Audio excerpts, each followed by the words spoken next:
Higher authority থেকে কিছু নির্দেশনা আছে, এই নির্দেশনাগুলো আপনাদের কাছে আপনাদের কাছে একটু এই নির্দেশনাগুলো পৌঁছে দেওয়া হচ্ছে আমাদের দায়িত্ব, এবং পাশাপাশি ওই নির্দেশনা অনুযায়ী কাজ করা হচ্ছে, মানে নির্দেশনা অনুযায়ী আমরা যে আপনাদের যে কিছু কাজ করব এগুলো আমাদের দায়িত্ব। ঠিক আছে, তো আপনাদের জানা মতে আপনাদের জাহাজে মানে এমন কোনো ইলেকট্রিক লাইন আছে কিনা যেখান থেকে আগুন লাগতে পারে, কারো জানা মতে ইলেকট্রিক লাইন আছে কিনা বা লুজ কানেকশন আছে কিনা, একজনে বলবেন, চুকানি থেকে একজন বলবেন, অথবা দুই জায়গা থেকে। এরকম ঝুঁকি বলতে তেমন কোনো কানেকশন নাই, আপনাদের কোনো কানেকশন নাই, আপনাদের ইঞ্জিন রুমে নাই। ঠিক আছে, তারপর হচ্ছে আমাদের হেড অফিস থেকে নির্দেশ আসছে যে আমরা ঝুঁকিপূর্ণ কোনো লাইন রাখবো না, এবং এটা রিমুভ করার জন্য আমাদেরকে জিএম স্যার নির্দেশ দিয়েছে। আচ্ছা, এই ব্যাপারে আপনাদের সহযোগিতা আমরা করতে হবে, আর আপনাদের প্রত্যেকের যে রুমগুলো আছে আমরা চেক দিব অবশ্যই। ঠিক আছে, এবং জাহাজের সামনে থেকে এবং পিছন পর্যন্ত, ঠিক আছে, এবং ব্রিজ থেকে ইঞ্জিন রুম পর্যন্ত আমরা তো সব জায়গায় দেখবো, কোথাও ত্রুটিপূর্ণ আপনাদের চোখে হয়তো ধরা পড়বে না, বা আপনারা ওইভাবে ট্রেনিং প্রাপ্ত না, বা আমাদের চোখে হয়তো ধরা পড়তে পারে। ঠিক আছে, সেই জন্য আপনাদের সেফটির জন্য এবং কোম্পানির স্বার্থে আমরা নিজেরা থেকে এই জিনিসগুলো দেখবো। ঠিক আছে, আর একটা ব্যাপার হচ্ছে আপনারা যারা এখানে চাকরি করতেছেন সর্বোচ্চ সেফটিটা মেনটেন করেই আপনারা কাজ করবেন, সেটা হোক ল্যান্ডের ক্ষেত্রে হোক, আপনার মানে সাগরের ক্ষেত্রে হোক, জাহাজে অবস্থানরত অবস্থায় যেখানেই থাকেন অবশ্যই আপনাদের সেফটি মেনটেন করতে হবে। দেখেন আজকে হয়তো আপনারা যদি অ্যাক্সিডেন্ট করেন, কোম্পানি হয়তো আপনাদের মানে কোম্পানি রুলস অনুযায়ী আপনাদেরকে সামান্য কিছু টাকা দিবে, কিন্তু এটা কি আপনার সারা জীবন চলে যাবে? আপনার একটা আঙ্গুল চলে গেল, একটা পা ভেঙে গেল, এটা আপনার যে মানে কষ্ট, এই কষ্টটাই কোম্পানি ফেরত দিতে পারবে? পারবে না। আপনি যদি মারা যান, অ্যাক্সিডেন্ট করে মারা যান, তো সেই ক্ষেত্রে যদি আপনার উপরে আপনার ফ্যামিলি ডিপেন্ডেন্ট, তো আপনার ফ্যামিলির যে একটা বিশাল ক্ষতি হয়ে যাবে, এই জিনিসগুলো তো আপনাদের মাথায় রাখা উচিত, তাই না? তো সেই ক্ষেত্রে চিন্তা করে আপনাদেরকে বলা হয়েছে যে আপনারা সর্বোচ্চ সিকিউরিটি মেনটেন করবেন। সিকিউরিটি বলতে সেফটি সিকিউরিটি মেনটেন করবেন।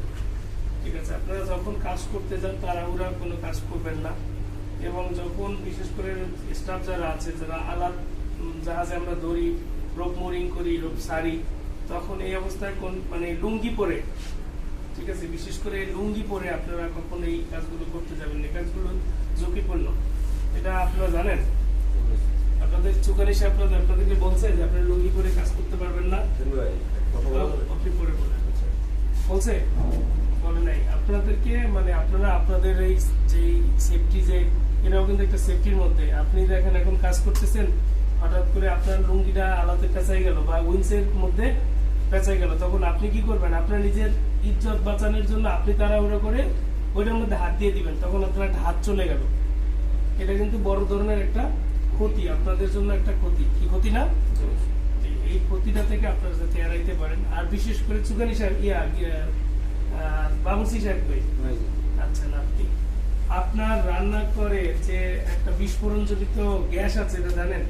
এটা গ্যাসটা প্রথম যদি বিস্ফোরিত হয়, তো এই ক্ষেত্রে প্রথম ক্ষতিগ্রস্ত হবে না আপনি, পরবর্তীতে ক্ষতিগ্রস্ত হবে যারা যারা স্টাফ আছে বা মাস্টার ড্রাইভার আছে তারা। তো এই ক্ষেত্রে আপনার কি কি সিকিউরিটি মেনটেন করেন আপনি? প্রতিদিন মানে পার্করুমে ঢোকার পর আপনি দেখেন যে আপনার রুমে মানে গ্যাস লিক হইতেছে কিনা, বা ই করার পরে আপনি চেক করেন, আপনার গ্যাসের লাইজার চেক করেন, পাইপ চেক করেন? করেন। আচ্ছা, ঠিক আছে, এটা করবেন। আর এটা আপনি অবশ্যই সেফটি মেনটেন করবেন। আপনাকে একটা ফায়ার ব্ল্যাঙ্কেট দেওয়ার কথা আজ থেকে, এটা কি দিছেন ওনাকে? ফায়ার ব্ল্যাঙ্কেট কি জানেন আপনারা? ফায়ার ব্ল্যাঙ্কেট তো জাহাজে নাই বলে। আচ্ছা, না, এটা আপনারা অফিস থেকে চাইয়ে নিয়ে নেবেন। ফায়ার ব্ল্যাঙ্কেট অবশ্যই আপনাদের জরুরি দরকার। ঠিক আছে, এটা হয়তো 1 বছরও কাজে লাগবে না, আমি দোয়া করি যে কখনোই আপনাদের এটা যেন কাজে না লাগে। তারপরও এটা আপনাদের সেফটির জন্য এটা আপনারা রাখবেন। ঠিক আছে, তো উনি আবার এবং এই ফায়ার ব্ল্যাঙ্কেটটা কোন সময় কোন কাজে ব্যবহার করা ওনাকে আপনারা শিখাইবেন। আপনাদের মধ্যে তো অবশ্যই মানে বেসিক 4 করা আছে, কেউ আছে? বেসিক 4 বা বেসিক 5 করা আছে কিনা?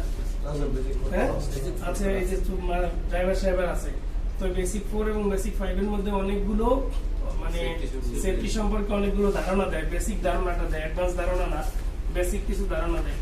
এই বেসিক ধারণাটা আপনাদেরকে প্রতি মাসে একবার করে অথবা প্রতি 3 মাস অন্তর একবার করে যারা এখানে জানেন তারা ট্রেনিং গুলো আপনাদেরকে করাইতে হবে, এবং এটা করাবেন। আমাদের অলরেডি অফিস থেকে আপনাদেরকে একটা নির্দেশনা দেওয়া হবে, তারপরে আমি আপনাদেরকে বলে গেলাম, ঠিক আছে? আপনারা এটা করবেন আপনাদের মানে সেফটির জন্য। আর আপনাদের যে ফায়ার ইকুইপমেন্ট গুলো আছে, জাহাজে যে ফায়ার ইকুইপমেন্ট গুলো আছে, এইগুলো যথাযথ ব্যবহার, কোন সময় কোন আগুনে কোন এক্সটিংগুইশার ব্যবহার করতে হয়, এগুলো তো আপনারা জানেন সবাই, তাই না? আমাকে একজন উত্তর দেন যে তেলের আগুন লাগলে তখন আপনারা কোন এক্সটিংগুইশার ব্যবহার করবেন? একজনে বলেন, স্টাফদের মধ্যে একজন বলেন। আপনারা জানেন না।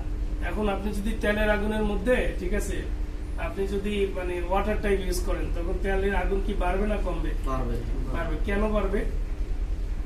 কারণ যখনই আপনি তেলের আগুনের মধ্যে পানি দিবেন, তখন পানির সাথে যে অক্সিজেনটা ফ্লো হবে এবং ওইখানে যে তেলের আগুনটা যে ক্ষুদ্র ক্ষুদ্র কণায় পরিণত হবে, তখন এখানে একটা বাষ্পের তৈরি হবে। বাষ্পের মধ্যে কিন্তু আগুন খুব দ্রুত জ্বলে, এটা জানেন? আর তখন কি হবে? একটা বমের মতো সৃষ্টি হয়। আপনি নিজে ক্ষতিগ্রস্ত হইলেন, নিভাইতে গেলেন, মানে জিনিসটা নিভাইতে গেলেন, সেখানে আপনি ক্ষতিগ্রস্ত হইলেন। এই জন্যই আপনাদেরকে অবশ্যই জানতে হবে কোন আগুনে কি কি মানে এক্সটিংগুইশার ব্যবহার করতে হয়, এবং সেই এক্সটিংগুইশার গুলো আপনাদেরকে দেওয়া আছে। আপনারা জানেন কোন ডার কালার কি, এটা জানেন? আপনারা এই ওয়াটার টাইপ এক্সটিংগুইশারের কালার কি বলেন? একজনে বলেন, যে কোনো একজনে বলেন। বলেন।